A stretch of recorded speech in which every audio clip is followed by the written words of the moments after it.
Invented around the 8th century AD, despite using no electricity, it has a cooling system during the hot summer months. However, in the winter, the buildings still remained warm and comfortable. These buildings are found across Iran, but they are most prevalent in the ancient city of Yazd. As you can see, this city is surrounded by extremely dry and desert conditions.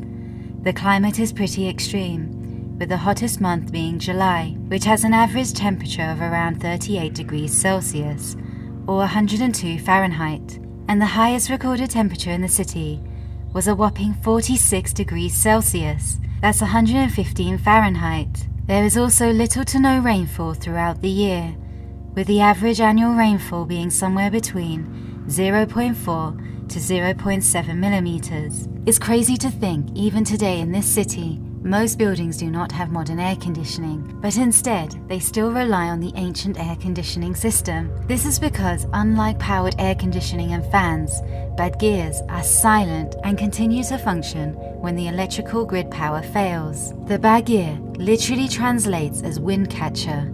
It's a traditional structure used for passive air conditioning of buildings. It works by creating cross ventilation and passive cooling. Wind catchers come in various designs, depending on local prevailing winds.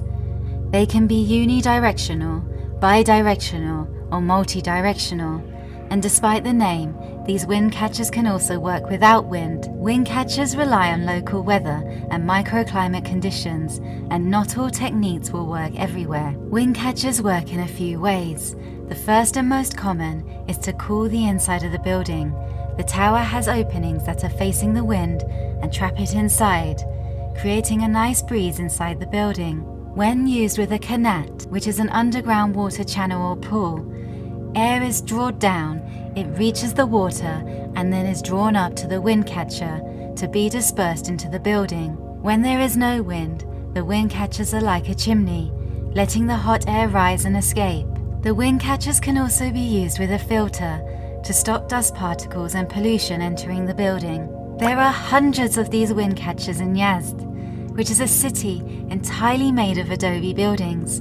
There are also lots of dome-shaped roofs with small holes on top. These shapes also help to keep the air inside the building circulating, and therefore cool when it's hot and warm when it's cold outside. These shapes and structures are also widely used in North Africa, West Asia, and India. Paintings dating back to around 1300 BC, discovered near modern-day Egypt, depict two triangular structures atop of a pharaoh's royal residence, leading archaeologists to